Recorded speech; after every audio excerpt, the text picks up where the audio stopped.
আপনি জানেন না, রাসূলুল্লাহ সাল্লাল্লাহু আলাইহি ওয়াসাল্লামের কাছে এসে জিবরিল বলে, ইয়া রাসূলুল্লাহ, আপনি যদি বলেন তাহলে উহুদ পাহাড়কে আমি সোনা বানিয়ে দিই। রাসূল বলেন, আমি উহুদ পাহাড়কে সোনা দিয়ে করবো কি? আমি সোনার মানুষ তৈরি করতে চাই।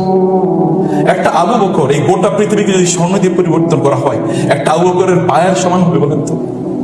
আমি সোনা দিয়ে করবো, আমি সোনার মানুষ চাই। একটা ওমর রাদিয়াল্লাহু তাআলা, গোটা পৃথিবীতে যদি একটা ওমর থাকতো, তাহলে মুহূর্তের মধ্যে গোটা পৃথিবী আবার শান্তিতে পরিপূর্ণ হয়ে যেত। একটা খালিদ ইবনে ওয়ালিদ থাকলে মুসলমানরা চারিদিকে এরকম মার খায়? ইম্পসিবল। গাজাতে মুসলমানরা মার খাবে আর খালিদ ইবনে ওয়ালিদরা বসে থাকবে। আপনি মনে করছেন এরকম কি একজন দুইজন তিনি নির্মাণ করেছেন? এরকম হাজার হাজার নির্মাণ করেছেন, তিনি তৈরি করেছেন।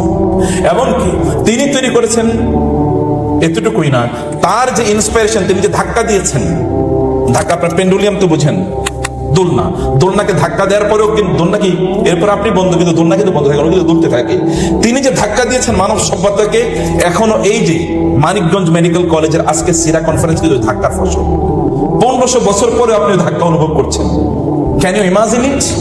এখন মুসলিম উম্মার, এই যে আপনারা যে ইয়াং জেনারেশন, মুসলিম উম্মা এত বিশাল বড় শক্তিশালী। এখন এই ইয়াং জেনারেশন, আপনাদের যাদের এইজ 18 থেকে 25, এইরকম এই যে মুসলিম উম্মা যে পরিমাণ সদস্য আছে, এরা যদি জেগে ওঠে, তাহলে এই গোটা পৃথিবী তাদের নিয়ন্ত্রণ নেওয়ার জন্য অল্প কয়েক বছর মাত্র যথেষ্ট, এর চেয়ে বেশি লাগে না।